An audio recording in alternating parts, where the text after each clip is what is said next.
A graça e a paz, meu irmão, a graça e a paz, minha irmã. Louvado seja Deus, porque estamos reunidos em mais uma noite para adorar o nome santo do Senhor, culto de oração. Queria refletir com vocês hoje através de uma palavra que se encontra no livro de João, capítulo 14, no verso 23, que diz assim a palavra do Senhor. Jesus respondeu e disse-lhe: se alguém me ama, guardarás as minhas palavras, de meu Pai o amarás, e viremos para ele e faremos nele morada. Louvado seja Deus. Que lindo. Amados irmãos, como uma pessoa pode dizer que ama alguém se não conversa com esse alguém? Se não conhece esta pessoa? Aleluia. Jesus ele está falando assim, se você me ama e quer ser amado do meu Pai, tem que praticar as minhas palavras. Ou seja, aquele diálogo através da oração. A gente tem um diálogo com Jesus através da oração. Então quando a gente vai dialogando com Jesus pela oração, a gente vai tendo conhecimento dele e vai se envolvendo com ele. Ele fala, isso é um amor de Deus, e ele e o Pai vêm fazer morada. Então aqui nós aprendemos uma lição, querida e amada igreja do Senhor. Pode alguém fazer morada em alguém? Está falando de casa, de lar, de família, amém?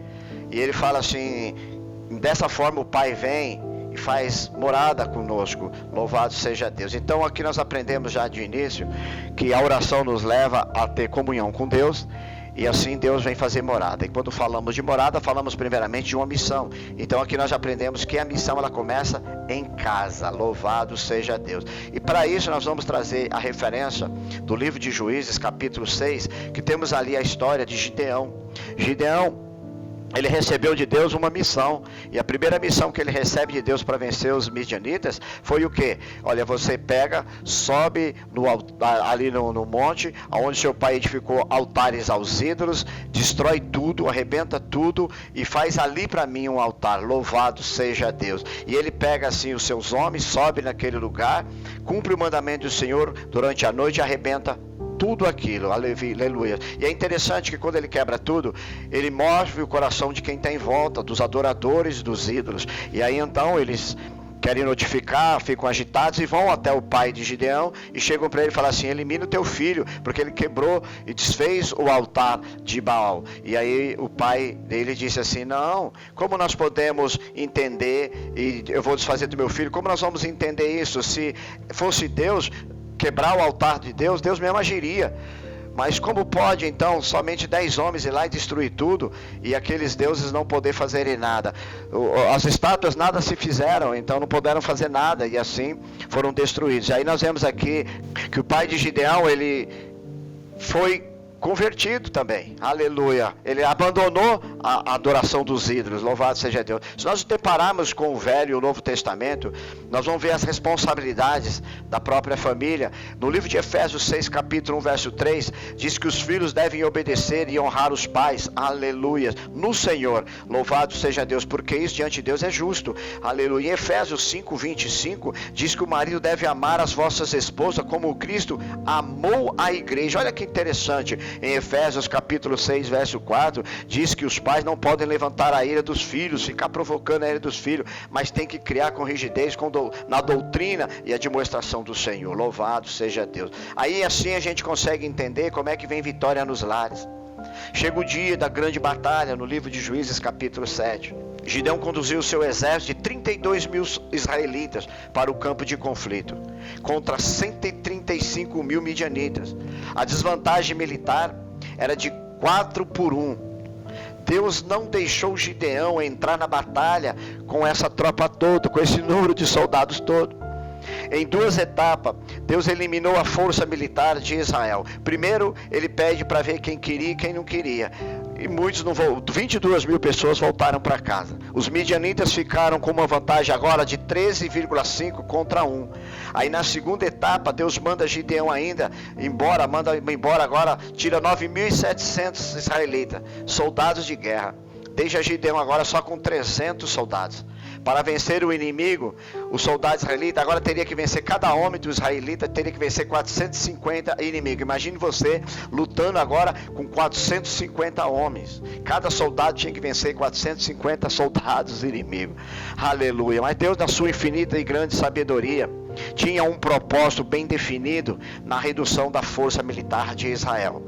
Ele mandou esse exército para a batalha com uma desvantagem tão grande que ninguém poderia dizer: foi a minha própria mão que me deu, que me livrou, foi o meu próprio esforço que me livrou. Juízes 7, Deus diz, eles mesmos deixam claro, para que ninguém se glorie, para que ninguém fale que foi, eles têm que entender que foi Deus. Falta isso hoje. Hoje em dia nós temos deparado com pessoas que não aprenderam essas lições.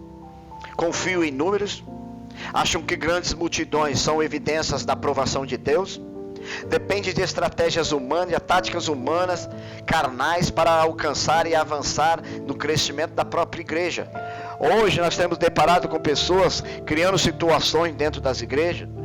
As igrejas criando coisas dos homens para ser atrativo. Nós temos visto hoje, infelizmente, agora uma tal de igreja de carro, de veículos. Irmãos, estão usando de tudo quanto é arte humana para poder ser atrativo para as pessoas, para agradar o ego das pessoas. Mas Jesus está dizendo que tudo começa em casa. E como que começa em casa? Quantos problemas temos no lar? Quanta situação temos no lar? Se nós não formos da casa de Deus, do culto de Deus, da família de Deus, de nada nos adianta, irmão. O Deus, ele reduz tudo que pode para que ele seja colocado no lugar dele, lugar digno de honra, de glória, de louvor, de adoração. Eu gostaria que você então refletisse nessa palavra. Se a gente conhece Deus, aleluia, ele faz morada em nós. Fazendo morada em nós, ele exige que a gente siga o contexto da fé, siga a palavra, pratique a palavra, cuidando dos filhos, cuidando da esposa, cuidando do marido, sendo a primícia o nosso lar. O nosso lar passa a ser um lugar mais propício para que a gente busque a presença de Deus através do lar. Por isso a gente vai para a igreja, para se revestir do conhecimento de Deus, para poder ter uma conduta diferente, para mudar a cada dia, para ter uma conduta diante dos filhos, diante da esposa, diante do marido, diante da casa, da família, de uma maneira limpa, de uma maneira justa, aquilo que agrada ao Deus, baseado na palavra dele. E aí então nós vamos lutar e batalhar. Não importa se a sua família é pequena, não importa quantos são para lutar contra o câncer, contra a doença, contra a enfermidade, contra o desemprego, contra as necessidades. Não importa quantos da família sejam, importa que Deus e o Pai e Jesus estão presentes. Isso é que importa. E a presença de Deus é a garantia da vitória. Por maior que seja o inimigo, tão grande que seja, ou quantos sejam os problemas e as dificuldades que o inimigo causa em nossas vidas, Deus é maior. Então que fique você guardando essa palavra no teu coração nesta noite, para que Deus possa operar na tua vida. Pense no lar, pense na família, ore a Deus, leve as causas da sua família até Deus, porque a gente levando o diálogo até Deus, a gente está conhecendo Deus, e assim Ele pode fazer morada em nossa casa, porque nós temos diálogo. Não dá para morar numa casa que não se converse. Aleluia. Eu quero orar pela tua causa, eu quero orar pela tua família. Fecha os olhos, curva a tua cabeça.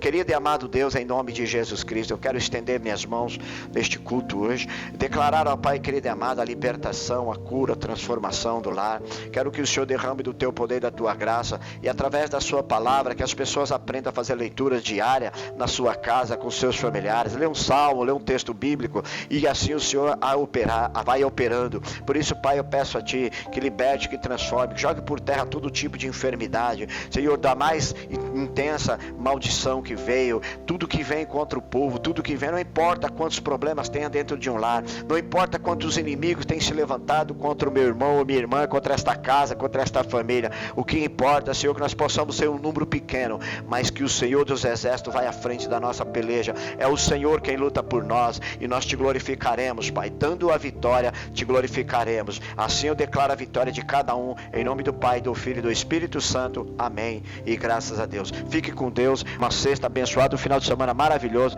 para a glória de Deus, em nome do Senhor Jesus.